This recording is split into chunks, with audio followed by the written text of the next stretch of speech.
Por obséquio, tomem seus assentos.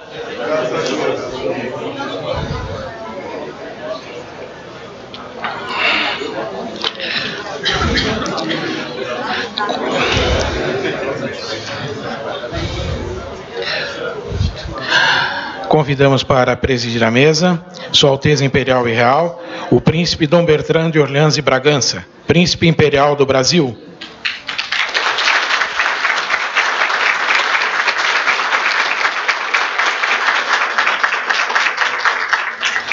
Convidamos também para compor a mesa Sua Alteza Real, o Príncipe Dom Antônio de Orleans e Bragança.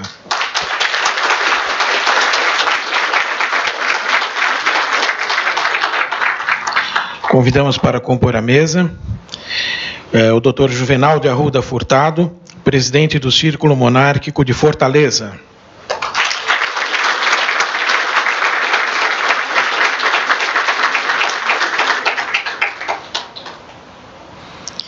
Também convidamos para compor a mesa o Dr. Mário Guerra, presidente de honra do Círculo Monárquico de Minas Gerais.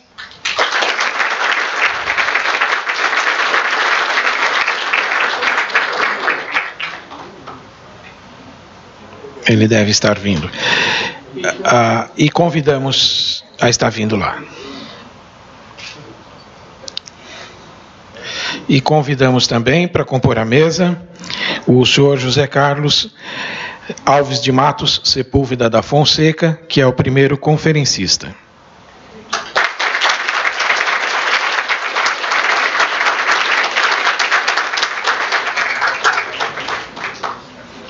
Ele deve estar a caminho, nós podemos dar início aos trabalhos, pois não.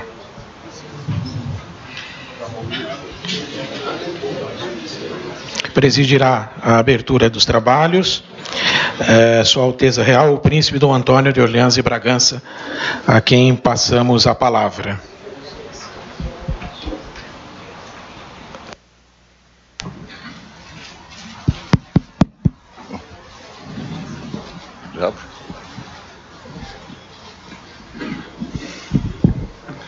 Deixa eu falar em pé aqui, né? Acho que fica mais fácil.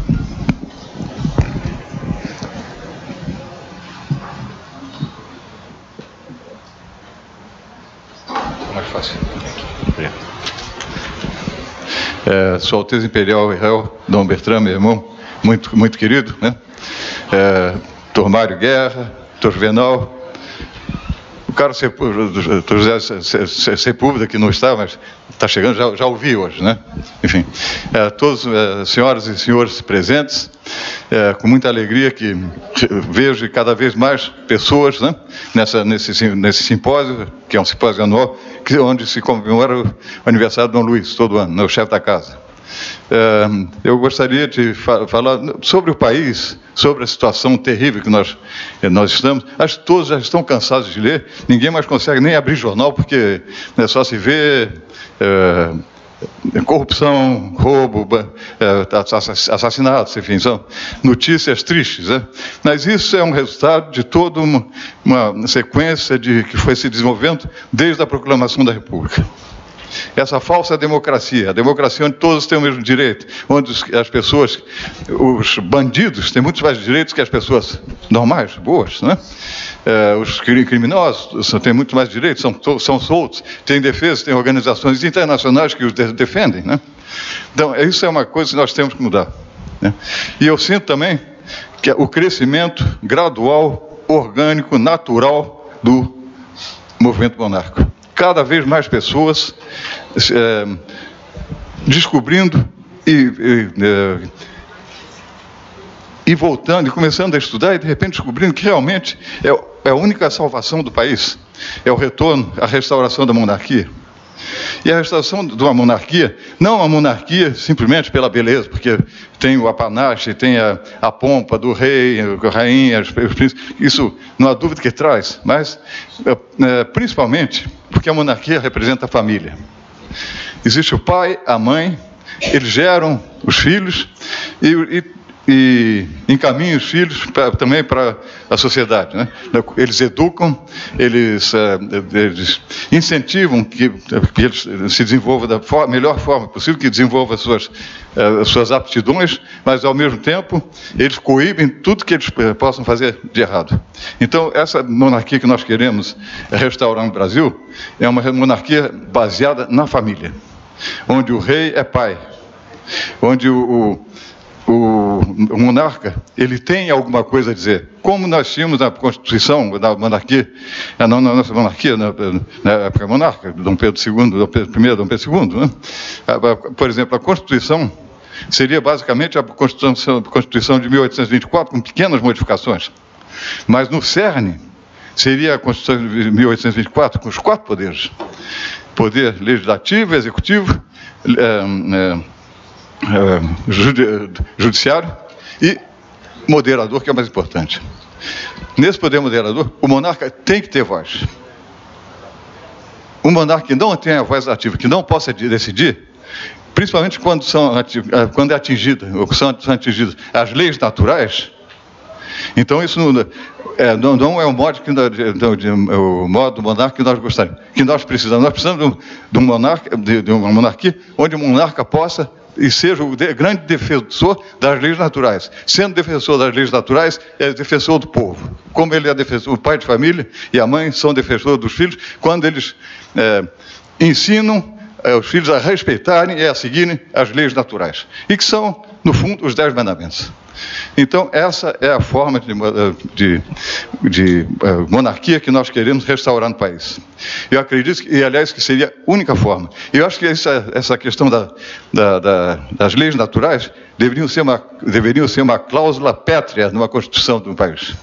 Eu acho que com esse pensamento é o que nós gostaríamos, Dom Bertrand, Dom Luiz também tem esse pensamento, que seria a forma de recuperarmos o nosso país e trazer de volta esse país ao país de primeiro mundo, porque ele, por vocação, é de primeiro mundo. O povo brasileiro é muito bom. Então, é só dar as condições ao povo brasileiro de crescer, né, é que o país volta a ser aquela grande nação que já foi. Então, que Deus nos proteja, e Nossa Senhora nos proteja a todos aqui, todos os brasileiros. Muito obrigado.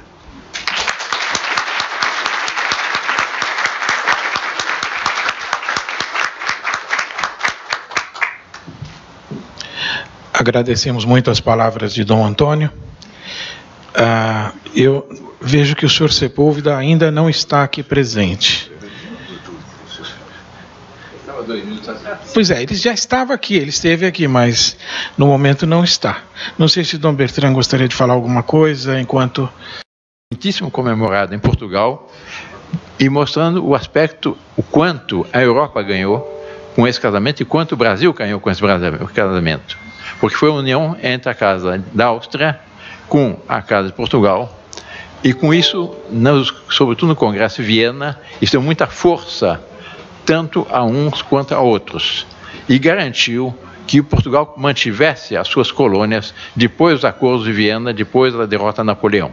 Foi algo de fundamental para o Brasil. E depois tive uma peregrinação, um lugar que eu sempre quis conhecer, na Espanha, em Covadonga, onde foi a primeira batalha da reconquista da Península Ibérica. Primeira grande batalha contra os mouros, em que um grupo pequeno de mouros, liderado pelo rei das Astúrias, Dom Pelayo, venceu uma maioria esmagadora de mouros. Aliás, com uma intervenção da Santíssima Virgem. E, finalmente, estive na França para visitar amigos conhecidos, entre os quais eu tive muito bom contato com o príncipe Jean de France, o príncipe João da França, que é o príncipe herdeiro da coroa de Portugal.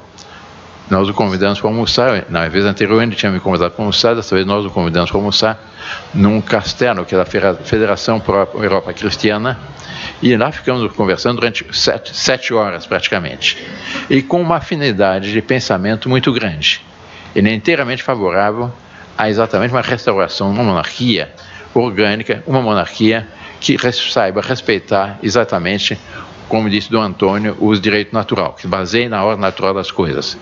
Uma monarquia verdadeira é uma monarquia que respeita essa ordem natural. Nós somos monarquistas, não apenas que a monarquia é mais bonita, porque a monarquia é mais eficiente, mas, sobretudo, porque a monarquia é o regime que melhor corresponde à boa ordem posta por Deus na criação.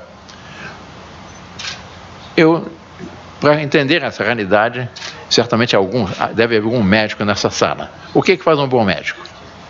Ele estuda o corpo humano como Deus o fez. Ele não inventa nada, ele descobre realidades, ele admira aquela perfeição do corpo humano, criada à imagem e semelhança de Deus, e ele procura auxiliar esse corpo a manter-se na sua boa saúde, isto é, na boa ordem para a qual ele foi destinado. E o príncipe Jean de France, que tem mais um pouco mais jovem do que eu, mas eu fiquei muito consolado com isso, porque é uma conversa longuíssima e com uma afinidade e sempre com essa perspectiva dessa restauração, mas não uma monarquia apenas, que é uma coroa na cabeça de um rei, mas uma monarquia no qual o rei tenha consciência da sua missão histórica. Alguns anos atrás, eu me recordo conversando com um embaixador em Brasília.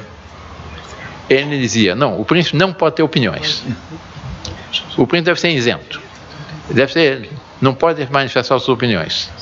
Eu respondi: pô, embaixador, nesse caso é muito mais fácil ir ao Museu Grévin em Paris, mandar fazer um boneco parecido com Dom Pedro II, arrumar um trono, sentar esse boneco e com isso está resolvido o problema no Brasil. Absolutamente não.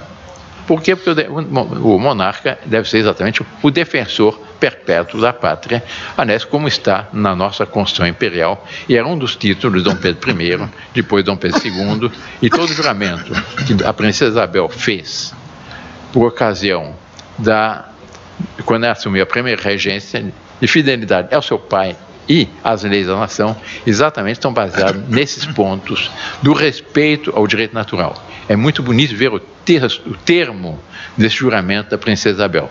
Ela tinha menos de 20 anos e ela tinha perfeitamente consciência da sua missão.